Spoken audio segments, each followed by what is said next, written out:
រុនសួស្តីអ្នកទាំងអស់គ្នាថ្ងៃនេះខ្ញុំមានអ្វីដែលចម្លែកចែកជូនបងប្អូនទស្សនាទាំងអស់គ្នា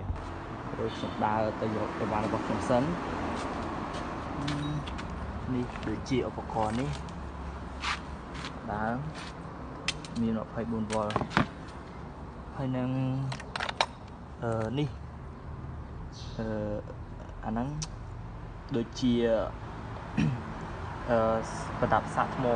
ទូរស័ព្ទជាមួយខ្ញុំចង់សាកវាតើវាមានភ្លើងចូលអត់បើយើងកែច្នៃដាក់អញ្ចឹងហើយមួយទៀត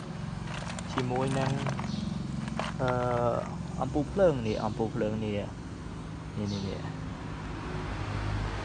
ចាំរួមទស្សនាជាមួយខ្ញុំទាំងអស់គ្នាបាទបន្ទាប់ពីអញ្ចឹងហើយនេះដូចនេះខ្សែសាករបស់ខ្ញុំដាក់នៅខាងនេះ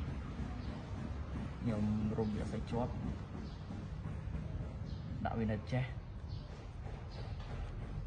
ថាខ្ញុំពុះដល់វិញមកនេះសិនហើយខ្សែសាកបងប្អូនចាំមើលអស់នេះ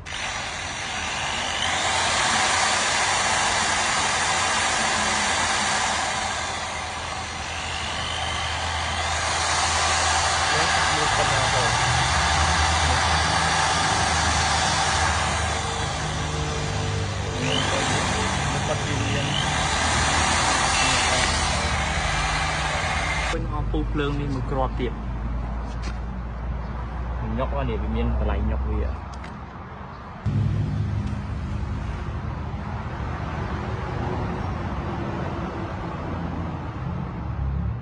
ះបានហើយជាមួយខ្ញុំ7នេះក៏ដល់ភ្លឺហើយផង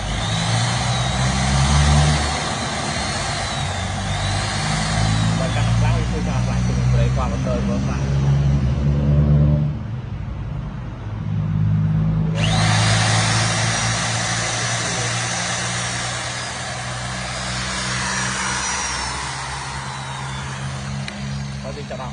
វីដេអូរបស់ខ្ញុំមានតែប៉ុណ្្នឹងទេបាទអរគុណច្រើនបងប្អូនហើយបាទ